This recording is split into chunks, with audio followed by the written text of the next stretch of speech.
마태복음 19장 23절에서 30절 마지막 말씀까지 교독합니다. 예수께서 제자들에게 이르시되 내가 진실로 너희에게 이르노니 부자는 천국에 들어가기가 어려우니라.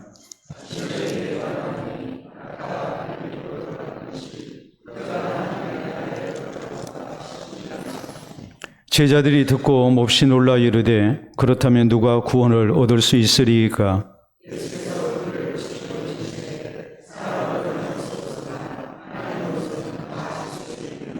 이에 베드로가 대답하여 이르되 보소서 우리가 모든 것을 버리고 주를 따라싸운데 그런즉 우리가 무엇을 얻으리이까? 그래서 이르시되 내가 진실로 너희에게 이르노니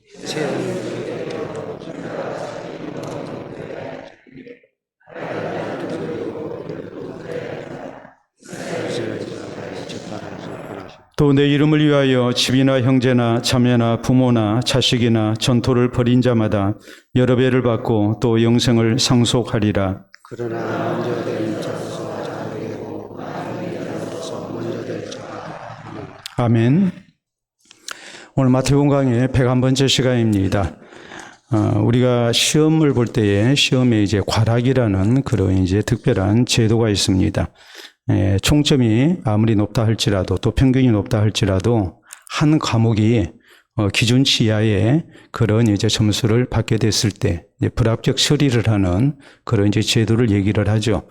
우리가 학생들이 이제 공부를 할 때 학점을 따는데 이제 과락이라는 게 분명히 있거든요. 근데 이것이 학생에게만 있는 게 아니고 대표적인 경우가 이제 어떤 경우냐면 공무원 시험에 있어요. 우리나라 공무원 시험을 보면 영어 과목이 이제 과락이 제일 많이 나와요. 자, 예를 들어서 5과목 시험을 보게 되는데 이 5과목 이제 모든 과목이 최하 40점 이상이 돼야 합격 처리가 됩니다.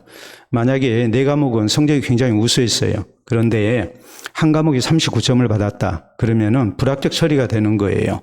우리나라 9급 공무원 필기시험 가운데에 이 영어 과목에서 과락을 하는 인원이 무려 50%예요.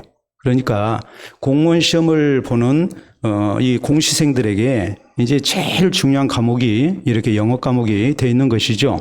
과락이라는 것이 그렇게 이제 무섭거든요. 근데 이제 우리가 생각할 때 우리의 신앙생활에 있어서 만약에 과락이 있다면, 그러니까 예배 과목이 있고 또 성경을 읽는 과목이 있고 또 하나님의 말씀에 대한 순종 과목이 있고 기도 생활에 대한 과목이 있고 또 봉사 생활에 대한 과목이 있고 전도 과목이 있고, 그러면은 또 우리가 그렇잖아요. 주일 낮 예배 과목이 있고 또 저녁 예배 과목이 있다면 또 수요 예배 과목이 있다면 새벽 예배 과목이 있다면 나는 과연 과락을 면할 수 있을까? 우리가 고민이 되지 않겠습니까? 참 과락이 없는 것이 다행인데 이 과락이 없다고 해서 우리가 안심할 수 있는 것은 아니라는 것을 오늘 성경 말씀을 통해서 우리가 배워야 됩니다. 우리는 지난 시간에 한 부자 청년 관리가 예수님 앞에 나와서 영생 얻는 길에 대해서 질문한 일에 대해서 말씀을 살폈습니다. 이 사람은 선한 일을 힘쓰게 되면 구원을 얻는다고 생각했던 사람입니다. 그리고 그는 나름대로 하나님께서 우리에게 주신 계명을 열심으로 지키고 살아왔던 사람입니다. 그런데 우리 예수님께서 이제 그에게 말씀하십니다. 내가 하나님 앞에 죄인인 것을 깨달아야 우리가 예수 그리스도의 십자가의 은혜를 의지하고 구원 얻는 성도가 될 수 있다는 것을 말씀합니다. 선한 분은 오직 하나님이 한 분뿐이다. 우리 모두가 다 하나님의 율법 앞에 죄인이지 율법을 지켜서 구원 얻는 것은 아니다. 이것을 우리 주님께서는 강조를 하셨습니다. 또 이 사람에게 형식적인 신앙생활을 해서는 안 됨을 깨닫게 하십니다. 내 나름대로는 열심으로 하나님의 계명을 지켜왔지만은 그런 모든 것에 이제 진실이 없었던 겁니다. 그래서 우리 주님은 이것을 이제 지적을 하십니다. 진실되게 하나님의 말씀을 믿고 지키는 신앙의 자세가 있어야 되는데 그는 그냥 형식적으로 율법적으로 지킴으로써 계명을 다 지키는 거라고 생각하는 그런 잘못된 모습이 있었기 때문입니다.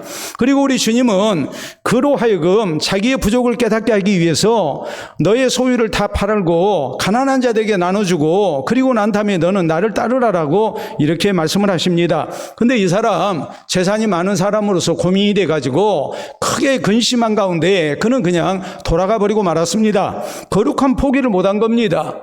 우리가 영생을 얻기 위해서 육신의 것을 포기해야 되고 또 하늘의 보화를 얻기 위해서 땅의 것도 우리가 포기할 수 있어야 되고 또 하나님의 말씀대로 살기 위해서 내 뜻도 포기하는 이런 거룩한 포기가 있어야 되는데 이 사람은 그 포기를 못한 거예요. 그래서 우리가 지난 시간에 살폈던 22절 그 말씀에 보면은 그 청년이 재물이 많음으로 이 말씀을 듣고 근심하며 갔다라고 성경은 말씀합니다. 자, 우리가 같은 내용을 기록하고 있는 마가복음 10장에 보면은 이 사람에 대해서 우리 예수님께서 이렇게 말씀하시거든요. 오늘 성경 말씀 우리가 지난 시간에 살폈던 말씀이 내게 한 가지 부족한 것이 있다. 내게 부족한 것이 있다고 우리 주님은 분명히 말씀을 하고 계시는 거예요. 내가 부족한 것이 무엇입니까? 나는 다 잘 지켜왔습니다. 나는 만점짜리 신앙생활을 해왔습니다. 라고 이렇게 얘기를 합니다. 자신 있게 자기의 신앙을 예수님 앞에서 그는 자랑하는 사람이었습니다. 근데 예수님께서 마가복음 10장에 보면은 내게 한 가지 부족한 것이 있다. 그러면서 내 소유를 팔아서 가난한 자들에게 나눠주고 너는 나를 따르라라고 말씀을 했거든요. 근데 이 사람이 이 예수님의 말씀 앞에 이 마태복음 19장 22절에 그는 재물이 많은 사람이기 때문에 굉장히 근심하고 그냥 돌아간 겁니다. 여기 근심했다라는 말이 원문 성경에는 굉장히 고통스러워했다라고 이렇게 기록이 되고 있거든요. 내 부족한 것을 깨닫고 그래 내가 이것을 고쳐야 해. 내가 하나님 앞에 바른 신앙생활을 이제 해야 해. 라고서 돌아간 게 아니라 이 사람은 예수님의 말씀대로 한다는 것이 그에게 너무나 고통스러운 일이었습니다. 그래서 거룩한 포기를 하지 않습니다. 그래서 그는 결국 그냥 돌아가고 맙니다. 자, 여러분, 그렇다면 이 사람은 전체적으로 볼 때는 신앙생활의 총점이 굉장히 높은 사람이에요. 모든 계명을 지켜왔습니다. 적어도 다른 사람이 볼 때 자타가 공인하는 스스로도 생각할 때 예수님 앞에 나는 부족함이 없이 하나님의 계명을 다 지켜온 사람입니다 라고 얘기하는 사람이에요. 누구보다도 신앙생활을 잘해왔던 사람이에요. 그런데 예수님께서 보실 때에 과락을 하고 말았어요. 자기의 소유를 팔아서 가난한 자에게 나눠주고 진실되게 이웃사랑을 힘쓰는 그런 진실된 신앙생활을 해야 되는데 그 과목에서 그는 탈락하고 만 겁니다. 여러분, 오늘 우리의 신앙생활 속에서 이제 이런 모습이 있어서는 안 되겠죠. 그렇기 때문에 오늘 성경 말씀은 베드로의 질문에 대해서 예수님께서 이런 모습이 있어서는 안 된다는 것을 강조하는 교훈을 하시는 내용입니다. 자, 베드로의 질문 가운데 또 우리 예수님의 대답 가운데 이제 우리가 이런 신앙생활에 있어서 과락을 면하도록 잘못된 부분이 우리에게 있지 않도록 우리가 어떤 모습으로 신앙생활을 해야 할까? 이것이 오늘 성경 말씀을 통해서 우리가 살펴야 할 아주 소중한 교훈들입니다. 먼저 오늘 성경 말씀에 보면 우리 주님께서 경고하신 내용은 이거예요. 재물에 대한 탐욕이라는 것, 이것은 구원받는 데 있어서 큰 장애물이 될 수 있다는 것을 주님은 경고하십니다. 자, 23절 말씀 보도록 합니다. 예수께서 제자들에게 이르시되 내가 진실로 너희에게 이르노니 부자는 천국에 들어가기가 어려우니라. 부자는 천국에 들어갈 수 없다라는 말이 아니죠. 또 가난한 사람은 천국에 다 들어간다라는 말씀도 아니에요. 부자는 천국에 들어가기가 어렵다. 어느 정도로 어려우느냐? 24절에 있는 말씀을 보면 다시 너희에게 말하노니 낙타가 바늘기로 들어가는 것이 부자가 하나님의 나라에 들어가는 것보다 쉬우니라 하시니라고 말씀을 하십니다. 자, 낙타가 바늘기로 들어간다. 우리가 이 유대인들의 관용적 표현을 우리가 잘 이해를 해야 됩니다. 자, 우리는 굉장히 인색한 사람, 우리가 뭐라고 표현을 하나요? 송곳으로 이마를 찔러도 뭐 하나 안 나온다? 피 한 방울 안 나오는 사람이다. 송곳으로 이마를 찌르면 피 안 나올 사람이 있겠습니까? 피 나오죠. 예, 어떤 사람은 피가 철철 흐르기도 할 거예요. 그런데 얼마나 인색하든지 그는 피 한 방울 안 나온다. 자기의 것을 조금 더 희생하지 않는다는 것을 그렇게 표현을 하고 있는 거거든요. 우리가 피를 흘린다라는 것은 희생을 의미하잖아요. 마찬가지예요. 유대인들에게 있어서 낙타가 바늘기로 들어간다. 바늘기가 무엇인가라는 것을 우리가 잘 이해를 해야 해요. 바늘기라는 것은 작은 샘문을 얘기를 해요. 다시 말하자면, 자, 성이 있는데 성벽을 쌓고 거기에다 성문을 이렇게 이제 세우게 됩니다. 성문은 큰 대문이에요. 근데 그 옆에 조그만 샘문이 있어요. 자, 낮에 통행할 때 사람이나 혹은 짐수레 혹은 낙타가 짐을 싣고 이렇게 이제 통과를 하는 그런 문이에요. 이게 이제 대문입니다. 그래서 우리가 얘기하죠. 동대문, 남대문 이렇게 얘기하잖아요. 동쪽에 있는 큰 문, 그게 동대문이에요. 남쪽에 있는 큰 문은 남대문이죠. 다 아는 일이잖아요. 근데 동대문이 있지만 그 옆에 조그만 샘문이 있을까요? 없을까요? 원래 있어요. 샘문이 다 있다니까요. 예? 우리 집을 보면은 옛날 집을 보면 대문이 있고 옆에 조그만 샘문이 있었어요? 없었어요? 있었죠. 그리고 조그만 문이 얼마나 작든지 다 어떻게 들어갔어요? 고개 숙이고 다 들어갔잖아요. 예?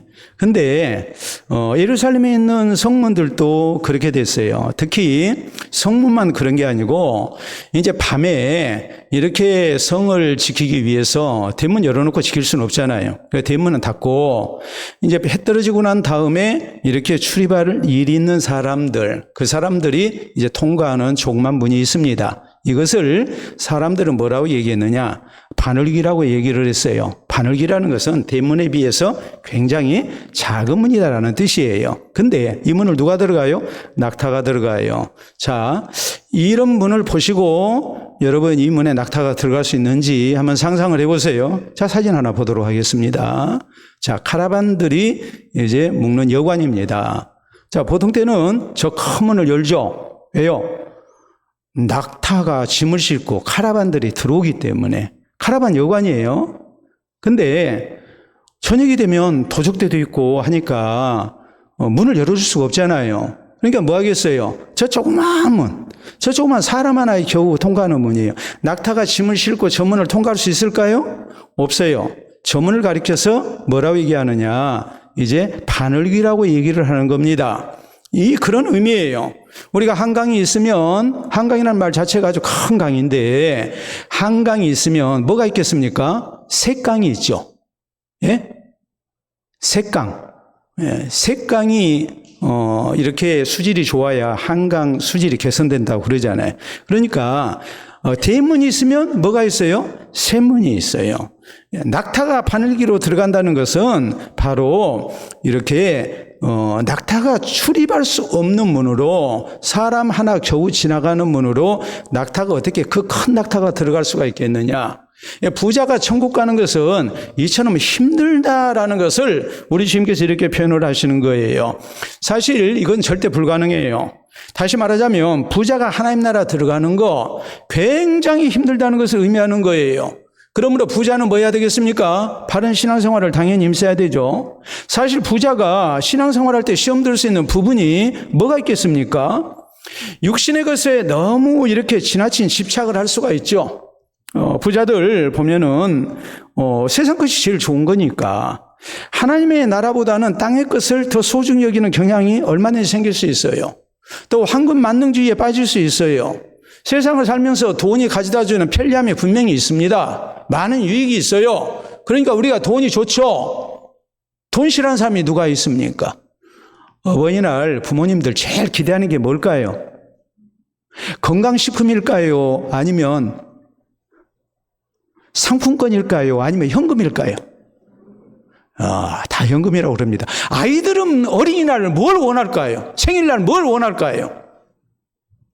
아이들은 뭘 원할 것 같아요? 여러분 손자들은 뭘 원할 것 같아요? 돈입니다. 어린이나 아이나 다 돈을 좋아해요. 예? 옛날 우리나라 조상들 산모가 출산을 하는데 난산을 하고 있어요. 얘가 안 나와요. 그러면 앞에다가 뭐 갖다 놓는지 아세요? 돈 갖다 놨어요. 돈 집으로 빨리 나오라고. 그런 풍습도 있었어요. 사람은 돈을 좋아하거든요. 돈이 많은 사람은 돈으로 많은 문제를 해결합니다. 그러니까 자연히 하나님을 의지하기보다는 황금 만능주의 사상에 빠질 수 있어요. 하나님보다 돈을 더 의지할 수 있어요. 더구나 결정적인 게 또 뭐가 있겠습니까? 재산이 많으면 탐욕이 없을 것 같죠? 아니에요.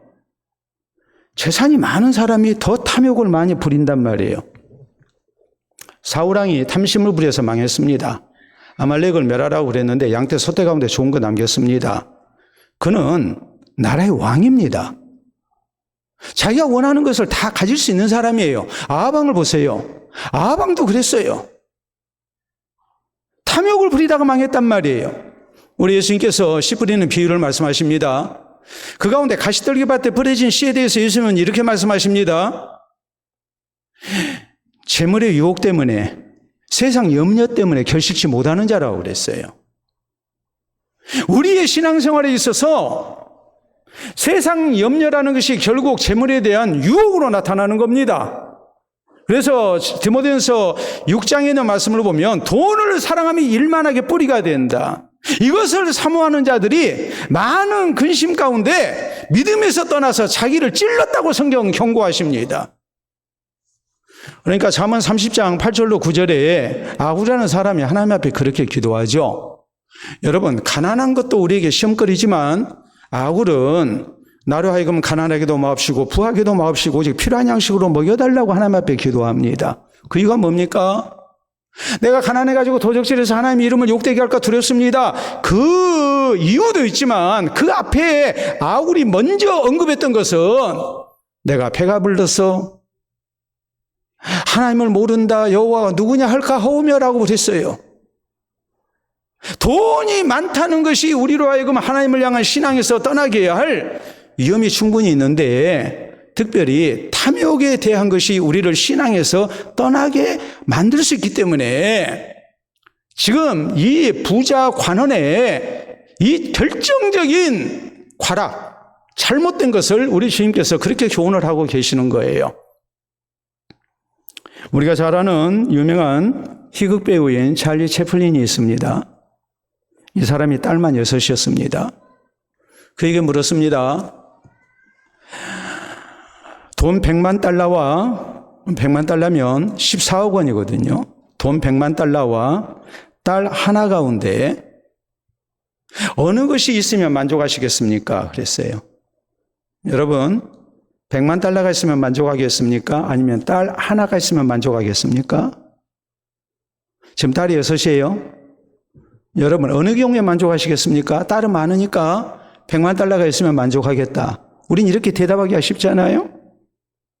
그런데 찰리 채플린은 그렇게 대답하지 아니했어요. 딸 하나가 더 있으면 만족하겠습니다. 여러분, 딸이 이미 6입니다. 하나만 있으면 만족하잖아요.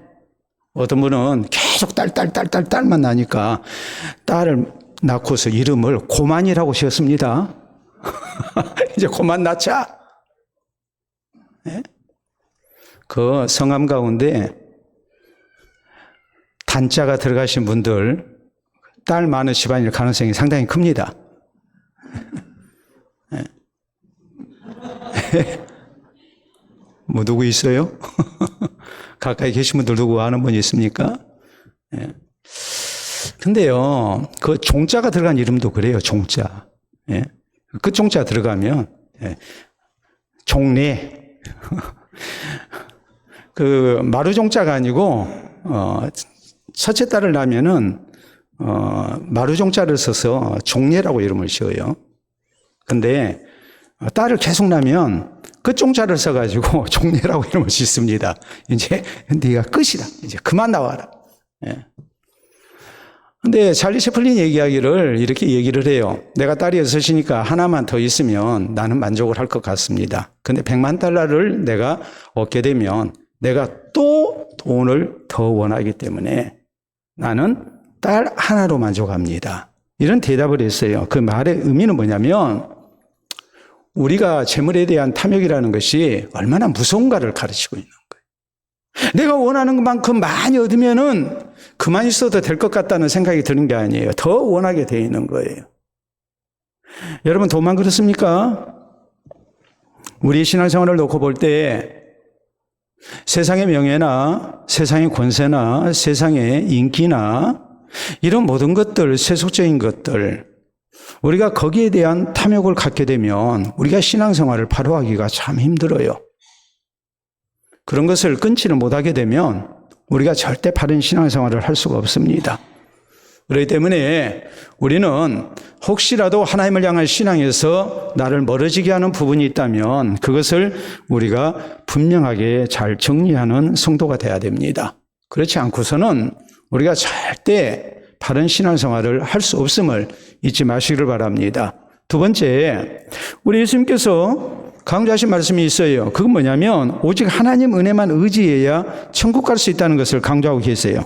자, 오늘 성경 말씀 그 25절에 보면 제자들이 듣고 몹시 놀라 이르되 그렇다면 누가 구원을 얻을 수 있으리까? 라고 묻습니다. 몹시 놀랐다라는 말은 굉장히 충격을 받았다는 말이죠. 당시 유대인들은 재물은 부는 하나님이 복 주신 증거라고 그랬어요. 반면에 가난은 하나님의 저주의 증거라고 그랬어요. 이런 생각을 가지고 있었던 사람들인데 예수님께서 자기들이 가지고 있는 기존의 개념과는 전혀 다른 말씀을 하시게 되니까 깜짝 놀라죠. 부자가 천국을 못 가면 누가 갑니까? 부자는 당연히 천국 갈 수 있다고 믿었던 사람들이었거든요. 하나님을 잘 섬기니까 하나님께서 부하게 하셨다. 저 사람은 틀림없이 천국 가는 사람이다. 이렇게 믿었는데 예수님 하시는 말씀이 부자는 천국 가기가 굉장히 힘들다고 말씀을 하시니까 모두가 다 충격을 받을 수밖에 없었던 거죠. 그래서 이제 되물은 겁니다. 그러면 도대체 누가 천국으로 갑니까? 그랬더니 26절에 예수께서 그들을 보시며 이르시되 사람으로는 할 수 없으나 하나님으로서는 다 하실 수 있느니라라고 말씀하십니다. 자, 이 말씀은 적어도 세 가지 큰 의미가 있어요. 첫째는 천국을 누가 갑니까?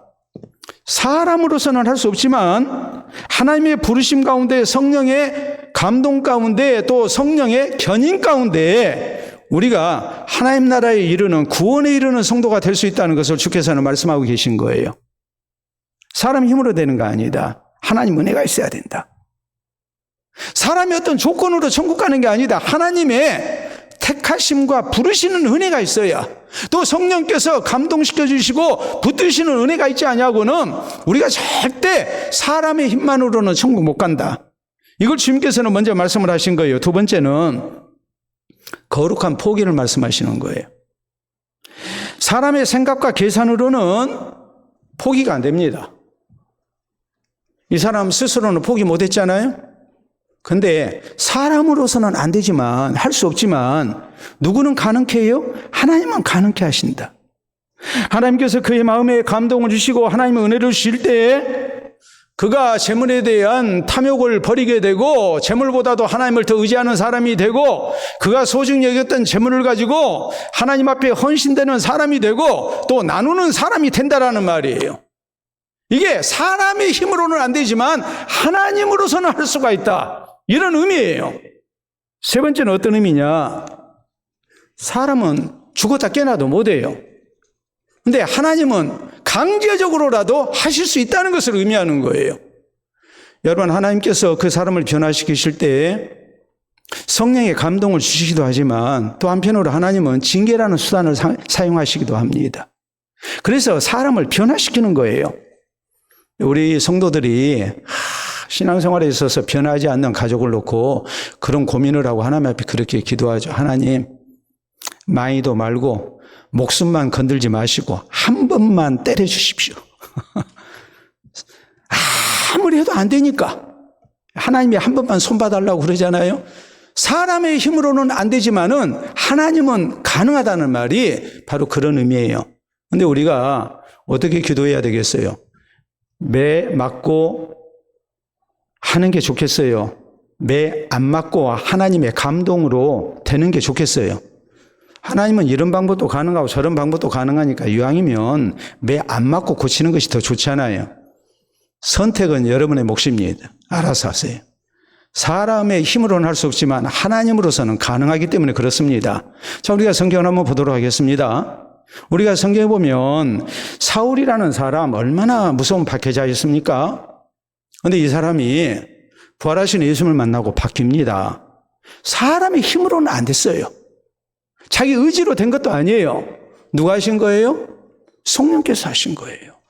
그러니까 바울은 자기의 변화를 놓고 고린도서 15장 10절에 있는 말씀을 보면 내가 나 된 것은 다 뭐로 됐다고 고백합니까? 하나님 은혜로 된 것이라고 고백을 해요. 여러분, 삭개오라는 사람을 생각해 보세요. 돈밖에 모르는 사람이에요. 민족을 판 배신자입니다. 로마의 앞잡이가 됐습니다. 돈 했던 사람입니다. 이 사람이 예수님 만나니까 변하지 않아요.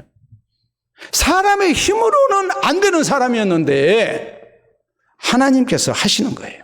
하나님께서 변화를 시키시는 거예요. 우린 그래요. 안 되면 뭐하게 하라?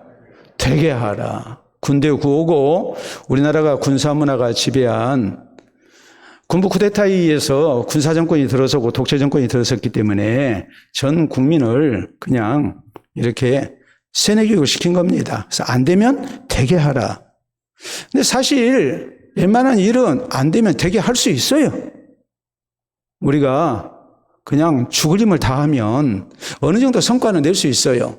근데 다른 건 몰라도 구원의 문제는 안 되면 되게 할 수 있는 게 아니에요. 사람의 힘으로 다 되는 게 아니에요. 하나님을 향한 기도가 있어야 됩니다. 우리 하나님의 은혜가 있어야 됩니다. 그러면 우리는 뭐 해야 됩니까? 기도하며 기다려야 되는 것입니다. 또 하나 우리는 내 신앙생활에 있어서 부족한 부분을 놓고 마음은 온인데 육신이 연약합니다라고 합리화해서는 안 돼요. 내 의지로도 안 되고 내 형편으로 안 되는데 우리의 생사복을 주장하시는 하나님께서 내 마음에 뜨거운 감동도 주시고 굳센 의지도 주시고 결심도 하게 하시고 또 선한 형편도 주셔서 나로 하여금 잘 감당할 수 있게 해주십시오라고 우리가 하나님 은혜를 구하는 자세가 필요해요. 왜요? 나는 할 수 없지만 누구는 가능합니까? 하나님으로서는 가능합니다. 내 신앙생활을 놓고 볼 때 부족한 부분이 분명히 있어요. 근데 그걸 놓고 하나님, 내 힘으로는 안 됩니다. 내 능력으로는 안 됩니다. 내 형편이 이래서 못하겠습니다. 이렇게 합리하지 말고 하나님 내게 감당할 수 있는 힘을 주시고 선한 형편을 달라고 기도해야 해요. 그래서 사람의 힘으로는 안 되지만은 하나님께서 하게 해주시는 은총을 우리가 허락받는 성도가 돼야 됩니다. 그래야 우리가 바른 신앙생활을 해나갈 수가 있다는 것을 잊지 마시기를 바랍니다. 우리 주님께서 또 하나 강조하신 말씀이 있습니다. 그것은 뭐냐면 천국의 보상을 믿어야 된다는 사실을 강조하십니다. 자, 27절에 이에 베드로가 대답하여 이르되 벗어서 우리가 모든 것을 버리고 주를 따라 싸운데 그런즉 우리가 무엇을 얻으리까라고 말 그대로 뜬금없는 질문을 합니다. 왜 이런 질문을 했을까? 우리가 두 가지 가능성을 생각해 볼 수 있어요. 자, 먼저는 우리가 모든 것을 버리고 주님을 따른 것에 대한 보상 심리가 작동이 됐기 때문이에요. 자, 부자 청년 또 관원입니다. 상당한 지위를 가지고 있는 관리였어요. 세상적으로 볼 때 자기들보다도 훨씬 나은 사람이에요. 젊죠. 거기에다가 부자죠. 또 세상 권력도 가진 사람이죠. 모든 사람이 우러러보는 사람이죠. 이런 사람들과 갈릴리 시골에서 어부 생활을 했던 베드로를 위시한 다른 제자들 입장과 비교하면 베드로라는 또 예수님의 제자들을 사람들이 부러워하겠습니까? 아니면 이런 부자 청년 관리를 부러워했겠습니까? 이 사람은 훨씬 더 부러워했겠죠. 근데 이 사람은 예수님을 따르지를 못했어요. 근데 자기들은 뭐 했어요? 따른 거예요. 그러니까 주님, 우리가 더 낫지 않습니까? 그러면 우리는 저 사람보다도 더 좋은 것을 당연히 받아야지 않습니까? 라는 이런 보상 심리 가운데 예수님께 이런 질문을 했다라고 우리가 생각할 수 있어요. 두 번째는 구원 얻는 것에 대한 불안한 마음이 들었기 때문이에요. 왜요? 몹시 놀랐잖아요. 그럼 누가 천국 갈 수 있습니까? 깜짝 놀래가지고 물은 거예요. 야, 이거 우리도 잘못하면 낙제하는 거 아니냐? 저 부자 청년 어려서부터 계명을 다 지켜온 사람이고 모든 사람이 인정하는 사람인데 저 사람이 불합격했다면 우리는 과연 합격할 것인가? 누가 천국 들어갈 수 있습니까? 라고 자연히 질문이 나올 수밖에 없는 것이죠. 그러니까 예수님의 확실한 보증을 얻기 위해서 이렇게 예수님께 되물었다라고 이렇게 말을 합니다. 부자 청년 관리에 비하면 자신들의 모든 것을 버린 사람이고 부모와 가족과 직업과 세상 영광을 다 버렸는데 그러면 우리는 분명하게 영생을 얻을 수 있는 사람 아닙니까? 주님 제발 그런다고 좀 대답을 해 주세요라는 그런 바람을 가지고 기대 속에서 예수님께 이런 질문을 했다라고 우리가 봐야 해요. 28절에 우리 예수님께서 이렇게 대답을 해 주시죠. 우리 같이 볼까요? 예수께서 이르시되 내가 진실로 너희에게 이르노니 세상이 새롭게 되어 인자가 자기 영광의 보좌에 앉을 때에 나를 따르는 너희도 12 보좌에 앉아 이스라엘 12지파를 심판하리라 라고 말씀을 하십니다. 이스라엘 12지파를 심판한다는 말은 예수님을 배척하고는 이스라엘 12지파 사람들, 예수님을 배척한 세상 백성들, 그들보다도 상대적으로 더 높은 지위에 있게 되는 영광을 얻게 될 거라는 말이에요. 그러니까 29절 이렇게 말씀을 하죠. 또 내 이름을 위하여 집이나 형제나 자매나 부모나 자식이나 전토를 벌인 자마다 여러 배를 받고 또 영생을 상속하리라라고 말씀을 하십니다. 분명히 저희에게 하나님의 놀라운 보상이 있다는 것을 주님이 확신을 시켜주고 계세요. 영생을 얻기 위해서 바른 신앙생활을 위해서 거룩한 포기를 했는데 거룩한 포기는 절대 포기로 끝나는 것이 아니라 거기에는 하나님께서 주시는 큰 보상이 뒤따르게 돼 있다. 이걸 주님께서는 확신을 주고 계시는 거예요. 그러니까 거룩한 포기 가운데 주님을 따르는 사람에게 신학의 용기를 주고 계시는 거예요. 이 하나님의 천국의 보상을 믿고 우리가 주님을 따르는 바른 신앙생활을 우리가 힘써야 된다는 말이에요. 우리가 히브리서 10장에 보면 당시 초대교회 성도들이 세상에 무서운 박해를 당했습니다. 이런 박해 속에서 저희가 조롱을 당하고 멸시를 당하고 감옥에 갇히고 재산을 몰수당하고 추방당하고 순교하고 이런 엄청난 그런 고난을 겪고 있었어요. 그런데 왜 그게 이들에게 있어서 시험거리가 안 되고 다 감당을 했느냐? 거기에 대해서 하늘에 더 낫고 영구한 소유가 있는 줄 알았기 때문이었다. 성경은 이렇게 말씀을 하세요. 천국의 보상을 믿은 거예요. 믿음장인 히브리서 11장 6절을 보면 믿음의 선진들의 아름다운 모습을 증거하면서 이렇게 말씀합니다. 믿음이 없이는 하나님을 기쁘시게 하지 못하나니 하나님께 나아가는 자는 반드시 그가 계신 것과 그가 또한 자기를 찾는 자들에게는 상 주시는 이심을 믿어야 할지니라. 이렇게 말씀을 하죠. 여러분 사도 바울이 왜 세상의 모든 부귀영화를 자기가 가지고 있는 기득권을 다 포기했습니까? 왜 배설물로 여겼습니까? 그것은 다른 게 아니에요. 내 주 예수 그리스도를 아는 지식이 가장 고상하기 때문에 이것이 가장 중요하기 때문에 또 하나 바울은 뭐라고 말합니까? 위에서 부르신 부름의 상을 위하여 나는 뒤도 안 돌아보고 달려간다고 말합니다. 그리고 말합니다. 내가 선한 싸움을 싸우고 나의 달리갑기를 마치고 믿음을 지켰으니 이제 후로는 나를 위하여 의의 면류관이 예비되었으므로 죽어도 의로우신 재판장께서 그날에 내게 주실 것이요 나뿐 아니라 주의 나타나심을 사모하는 모든 자에게도니라 라고 이렇게 말씀을 하죠. 여러분 요한계시록 2장에 서머나 교회의 성도들이 얼마나 큰 어려움을 겪고 있었습니까? 근데 주님이 저에게 요구하신 것이 무엇입니까? 내가 네 환난과 궁핍을 아노니 실상은 네가 부유한 자다라고 말씀하거든요. 세상적으로 볼 때는 궁핍해요. 가난해요.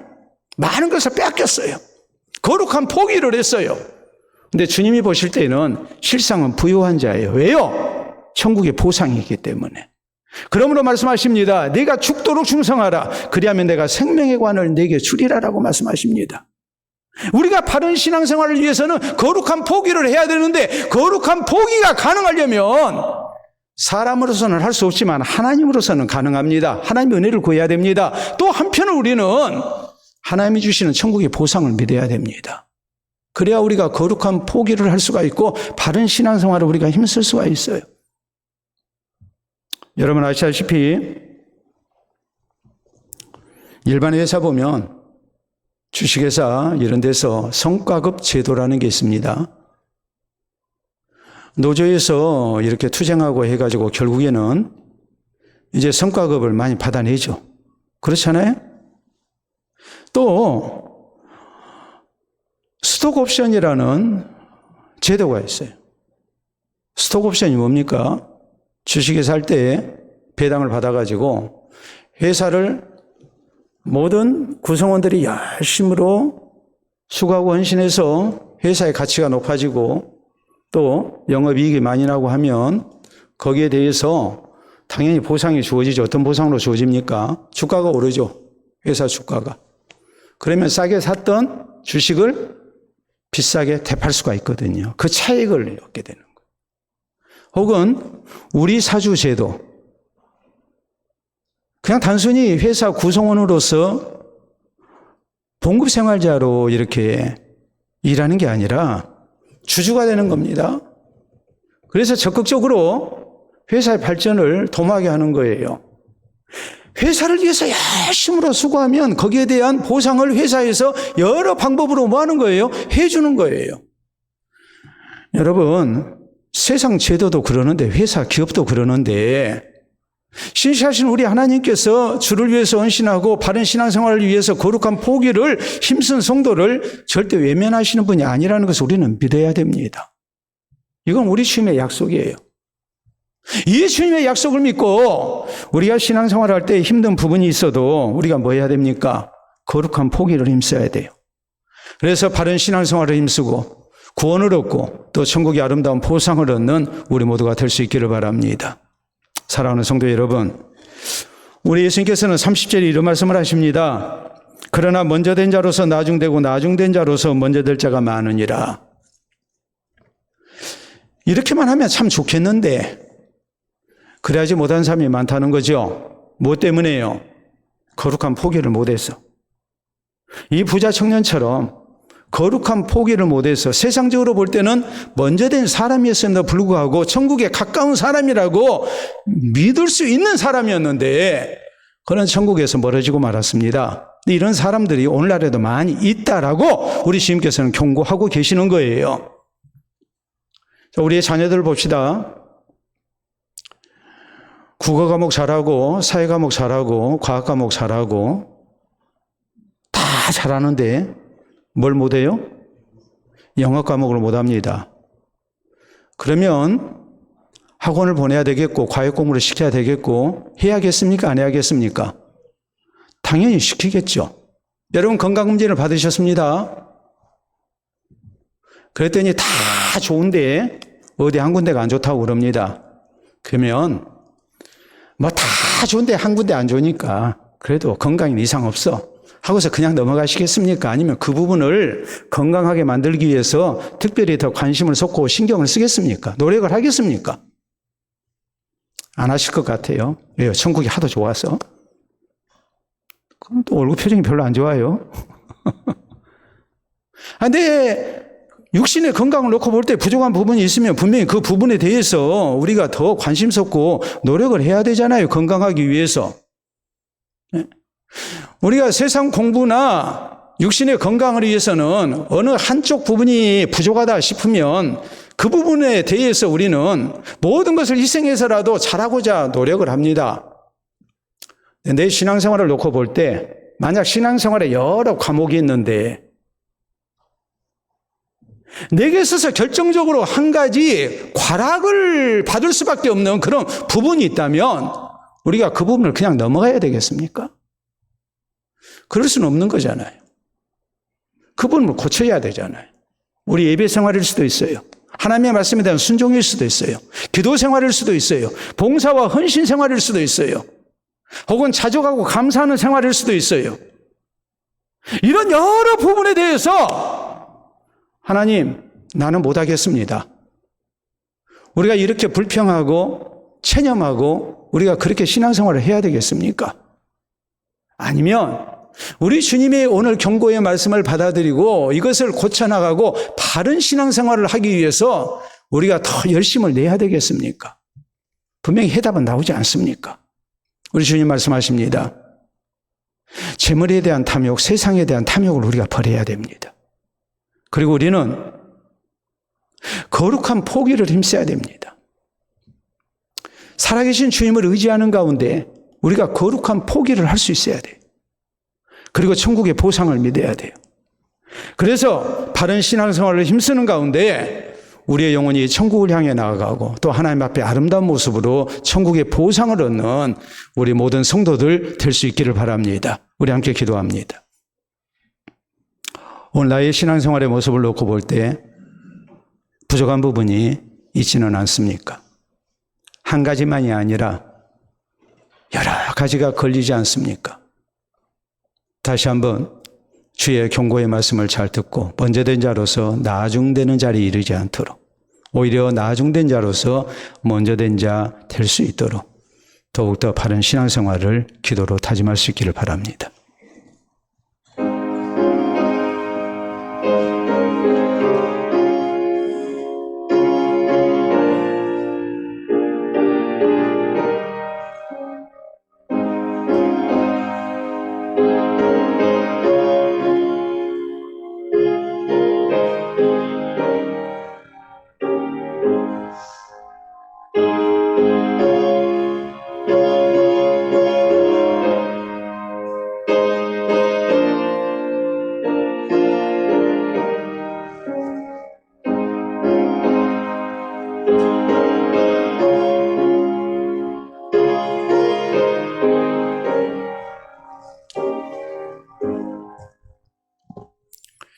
은혜로우신 아버지, 자비로우신 아버지, 참으로 감사합니다. 자주로 넘어지고 또 주님이 기대하는 것만큼 우리의 신앙이 자라나지 아니하여 근심이 될 수밖에 없는 우리의 모습이지만 주께서 우리를 오래도록 참아주시고 이 저녁도 이 자리에 있도록 은혜 주시니 참으로 감사합니다. 주신 말씀을 통해서 우리에게 바라시는 주의 뜻을 잘 분별하고 우리가 바른 신앙생활을 힘쓰게 하시고 우리의 신앙이 아름다운 모습으로 자라날 수 있기를 원합니다. 세상의 것, 포기해야 될 것, 우리가 잘 포기하게 인도해 주시옵소서. 거룩한 포기를 힘쓰는 가운데 살아계신 하나님을 향한 바른 신앙생활을 힘쓰는 우리 되게 하시고 하나님 나라의 보상과 천국의 영광을 믿고 우리가 더욱 믿음 생활에 열심을 다할 수 있도록 인도해 주시옵기를 원합니다. 사람으로서는 할 수 없다 할지라도 하나님으로서는 할 수 있음을 믿사오니 주를 의지하고 우리가 주님 앞에 기도하며 또 주의 은혜를 구하게 하시사 우리가 굳건한 믿음의 자세 있게 하시고 하나님이 도우시는 선한 형편이 있게 하여 주셔서 이전보다도 더 나은 모습으로 신앙생활하는 우리 모든 성도들 될 수 있도록 주장하여 주시옵소서. 그래서 하나님 나라 구원에 넉넉히 들어가는 우리 성도들 되게 하시고 나중된 성도들에게 부끄럽지 않도록 먼저 된 자로서 나중되는 일 있지 아니하도록 우리를 붙들어 주시옵기를 원합니다. 온 교회가 이전보다 더욱 순수하고 열심히 있는 모습으로 신앙생활하게 하시고 하나님 나라의 구원과 영광과 상급을 향해 나아갈 수 있도록 역사하여 주시옵소서. 예수님 이름으로 기도하옵나이다. 아멘.